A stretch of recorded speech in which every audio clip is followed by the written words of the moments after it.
Star জলসায় শুরু হয়ে গেছে নতুন ধারাবাহিক গাইস। আমরা দেখতে পেলাম প্রতিজ্ঞা এবং এই প্রতিজ্ঞায় কিন্তু অসাধারণ গল্প নিয়ে এসেছে, যেখানে আমরা দেখতে পেলাম যে হারানো প্রেমের গল্প নিয়ে এসেছে এই সিরিয়ালে, যেখানে নায়কের ভূমিকায় নাম রয়েছে অভি রঞ্জিত এবং আমরা দেখতে পেলাম যে নায়িকার ভূমিকায় রয়েছে পরি এবং ঝুমকো।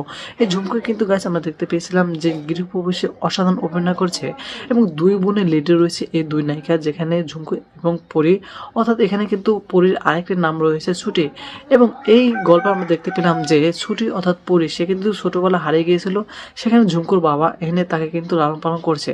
এবং আমরা এই পর্বে দেখতে পেলাম যে প্রথমেই কিন্তু রঞ্জিত সেই হাইকোর্টের কথা বলছে এবং সেখানে কিন্তু হাইকোর্টে সবার সাথে মিট করছে, সে কিন্তু ফ্রিতে সার্ভিস দিচ্ছে এবং এই দৃশ্যটি সবার কিন্তু নজর কেড়েছে, কারণ এই যুগে এসে ফ্রিতে কাজ করছে। এবং ওই মুহূর্তে আমরা দেখতে পেলাম যে নায়িকার ভূমিকা রয়েছে পরি এবং ছুটি কিন্তু আশ্রমের মানুষদের সাথে কাজ করে থাকে এবং আশ্রমের সকল মানুষকে কিন্তু সে সেবা দিয়ে থাকে।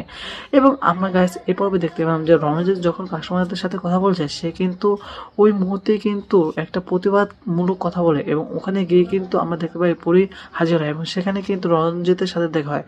এবং পরির কথা শুনে কিন্তু অভি অনেক কিন্তু চমকে যায়, কারণ সেই চাইছিল এমন একটি প্রতিবাদী এবং ভালো মেয়ে। এবং সে কি জানতে পারবে শেষ মুহূর্তে এই ছোট মেয়েটি হচ্ছে তার হারানো ভালোবাসা, সেটা জানতে আমাদের সাথে থাকতে হবে।